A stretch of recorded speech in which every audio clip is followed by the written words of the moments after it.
मैं आपको बहुत जिम्मेदारी से एक बात कहना चाहता हूं। आज मुझे एक बड़े अधिकारी ने फोन किया, आप भी सुन लो भारत समाचार वालों।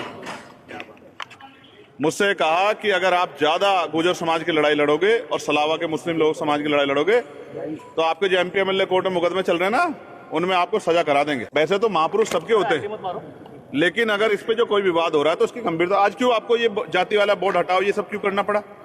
आप तो दादरी में जाके करके आ सकते, उसको उठाऊंगा। और यहाँ इस प्रकरण में जो लोग बंद है, अगर अगले एक हफ्ते के अंदर इनको नहीं छोड़ा गया तो आजाद समाज पार्टी पूरे प्रदेश में एक मजबूत गाड़ी 5 जगह तो मुझे रोका गया बैरिकेडिंग लगा के, कई जगह तो मुझे बैरिकेडिंग हटाना पड़ा है। ये लोकतांत्रिक व्यवस्था है क्या? ये प्रजातंत्र है? ये तो एक तरह की हिटलर साई। तो गुर्जर समाज के लोगों ने एक बहुत बड़ा प्रोटेस्ट पंचायत के रूप में यहाँ करने का प्रयास किया और उसकी परमिशन नहीं दी गई, क्योंकि भारत में सम्मान को, जो स्वाभिमान सम्मान है, उसको बहुत दिल से जो है जोड़ा जाता है जी। तो उन्होंने पंचायत की लोगों को अरेस्ट कर लिया गया भीड़ को छिदर बिदर करने के लिए। बहुत सारे साथी जो पहले से डिटेन करके वहां से ले जाए गए और बाद में पुलिस ने लाठीचार्ज किया। लेकिन पहले दिन 151 का मुकदमा था, पुलिस जानती है, आम आदमी भी जानते हैं, मीडिया भी जानती है।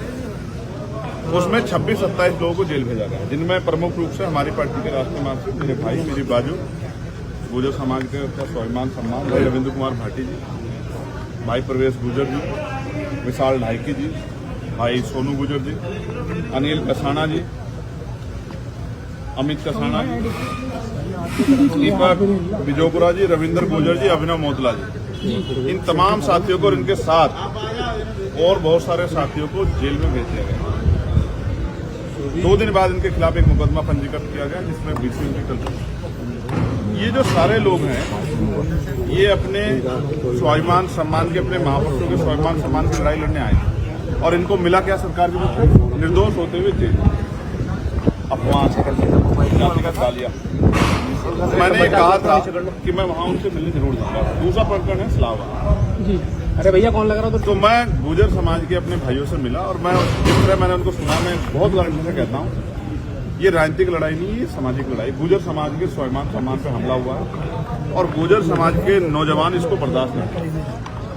वो उन्होंने अनशन भी किया, वो हर कीमत चुकाने को तैयार हैं अगर गुर्जर समाज के स्वाभिमान को आँच है। और मैं जहाँ तक समझता हूँ गुर्जर समाज बड़ा स्वाभिमानी समाज है। वो जब स्वाभिमान की बात आती तो हर कीमत को चुका देता। मेरा तो बहुत दिली विश्वास, लगातार कहीं ग्वालियर में वीर भोज जी की जो प्रतिमा उसको टीम कर किया जाता है, कहीं झूठे मुकदमे होते हैं, कहीं और तमाम तरह की चीजें। ये सब चीजें हम अपनी आंखों से देख रहे हैं किस तरह से पूरे समाज की पट्टियां लगा दी जाती है, पूरे समाज को दबाने डराने का काम किया जा रहा है। लेकिन ये समाज स्वाभिमान का झुकने वाला नहीं। सरकार को आइडिया नहीं था कि ये जो आग वो लगा रही है किस तरह फैलेगी। सरकार को इन चीजों को गंभीरता देना चाहिए और पुलिस को, एडमिनिस्ट्रेशन को आंख बंद करके जिम्मेदार से कार्रवाई करनी चाहिए। सलावा प्रकरण के जो पीड़ित हैं जिनको जेल भेजा गया, उनसे प्रशासन ने, पुलिस ने, यहाँ का जो एडमिनिस्ट्रेशन है उन्होंने मिलने की इजाजत, उन्होंने कहा है कि आपको इन्हीं से मिलने की इजाजत थी, अगर सलावा प्रकरण के लोगों से मिला दोबारा आ जाओ। लेकिन उनके पीड़ितों को मिलने की व्यवस्था हमने पार्टी में सिस्टम की है। मैं वहाँ जाऊँगा, उनको सुनूंगा और जिस तरह से भी उनकी आवाज उठाई जा सकती है उसको उठाऊंगा। और यहाँ इस प्रकरण में जो लोग बंद हैं, अगर अगले एक हफ्ते के अंदर इनको नहीं छोड़ा गया तो आजाद समाज पार्टी पूरे प्रदेश में एक मजबूत आंदोलन करेगी और ये आंदोलन की कोशिश करना अपने भाइयों को जेल में सड़ने के लिए हम लोग नहीं छोड़ सकते। ठीक है, आप यहाँ आए हैं, कई जगह रोका गया, आप बताया जा रहा है कि कार्यकर्ताओं के साथ कुछ मारपीट की सूचना आ रही है। भाई ये सरकार जो है तानाशाही सरकार है। अब कोई सांसद, चुनावा सांसद जेल में नहीं जा सकता, उसके लिए अनुबंध है कि वो इतनी गाड़ी 5 जगह तो मुझे रोका गया बैरिकेडिंग लगा के, कई जगह तो मुझे बैरिकेडिंग हटाना पड़ा। ये लोकतांत्रिक व्यवस्था है क्या? ये प्रजातंत्र है? ये तो एक तरह की हिटलर साई है। इस हिटलर साई का अंत होगा, जनता ही करेगी। ये हमेशा नहीं रहेगा। जो आज का माहौल है ये बदलेगा। चंद्रशेखर जी, ये जो दर्द आप बयां कर रहे हैं, वही दर्द सोनम मंत्री है उनका भी क्या कर रहे हैं? वो कह रहे हैं विपक्ष ने भी ये कहा कि ये पंजीकरण हुआ है विपक्ष की साजिश है, उन्होंने सब लोग नहीं नहीं, उनको उनका पूछना कहना दीजिए। था, मेरा सवाल उनका कहना था कि जातीय संघर्ष को क्रिएट करना चाहता है इसलिए इस तरह की राजनीति। ठीक, बहुत अच्छा सवाल है। अब जवाब भी सुन लो प्यारे भाई। उनकी सरकार है, उन्हीं की पुलिस है, उन्हीं का एडमिनिस्ट्रेशन है।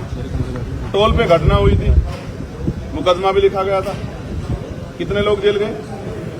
कौन करवा रहा जातीय संघर्ष? किसने लगाया बोर्ड? इनकी क्या मांग थी कि बोर्ड हटा दो? क्या गलत मांग थी?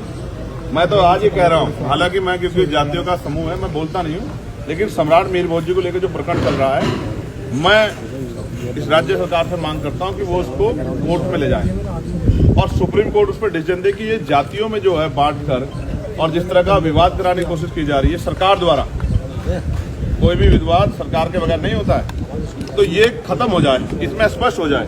उसके लिए इस पूरे विवाद को सुप्रीम कोर्ट ले जाना चाहिए। ठीक है, वैसे तो महापुरुष सबके होते हैं, लेकिन अगर इस पे जो कोई विवाद हो रहा है तो उसकी गंभीरता, आज क्यों आपको ये जाति वाला बोर्ड हटाओ ये सब क्यों करना पड़ा? आप तो दादरी में जाके करके आए थे ना, आपको याद नहीं आता मीडिया के साथियों को? कौन करके आया था? मैं करके आया था, मुख्यमंत्री करके आए थे। ये सब आपके सामने कौन करा रहा है? और देखिए, मंत्री जी को चाहिए था वो इनको छुड़वा देते, हम होते मंत्री तो छुड़वा के ले जाते हाथ पकड़ के अपने भाइयों को। अगर हमारी सरकार होती तो झूठा मुकदमा होने देते, सो रहे थे क्या वो लोग? कल नंदकिशोर गुर्जर ये कह के गए हैं कि जो पत्थरबाज थे वहाँ पे वो मुस्लिम थे। वो बेचारे खुद बुरे हाल में हैं। आपसे छिपा हुआ है क्या बताइए? अपनी सरकार के खिलाफ आंदोलन करते रहते हैं।